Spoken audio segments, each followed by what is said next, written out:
اعوذ باللہ من الشیطان الرجیم بسم اللہ الرحمن الرحیم۔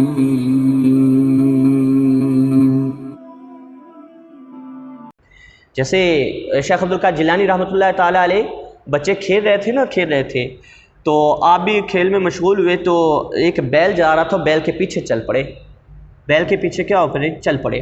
جب بیل کے پیچھے چلے نا تو آپ نے بیل کو تھوڑا سا ٹچ کیا کسی چیز کے ساتھ تو بیل نے مڑ کر دیکھا۔ اب جانور بھی کسی کو نصیحتیں کرتے ہیں، جانور کو تو خود ہی کیا جاتا ہو، وہ کیا ہیں جی، ذوی العقول نہیں ہے، عقل والے نہیں ہے، غیر ذوی العقول ہے، ان میں عقل نہیں ہوتی۔ لیکن اللہ چاہے تو کسی سے بھی کلام کروا دے۔ اللہ تبارک و تعالیٰ تو پاورفل ہے، وہ چاہے تو پتھروں سے بھی کیا کر دے جی، لا الہ الا اللہ محمد الرسول اللہ کلمات جاری کر دے، پتھروں سے بھی۔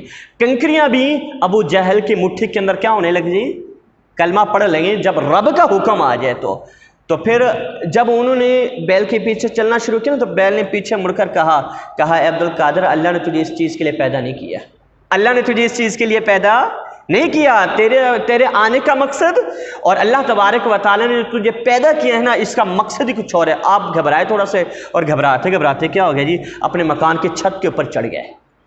اب کہاں آپ کا مقام تھا اور کہاں بیت اللہ شریف تھا اور کہاں عرفات کا مقام تھا۔ آپ گھبرائے جب اپنے گھر کی چھت کے اوپر چڑھے نا تو آپ فرماتے ہیں کہ میں نے ایسے نگاہ اٹھا کے دیکھا تو مجھے اپنے گھر میں کھڑے کو میدان عرفات نظر آ گیا، اور وہاں پر حاجی جو عازمین حج تھے نا ان کو میں نے دیکھا۔ تو شروع سے ہی اللہ تبارک و تعالیٰ نیک بندوں کے کیا رکھتا ہے، ذرا دوسرے سے مختلف ہوتے ہیں اور ان کا مقام جو ہوتا ہے وہ دوسرے سے ممتاز ہوتا ہے۔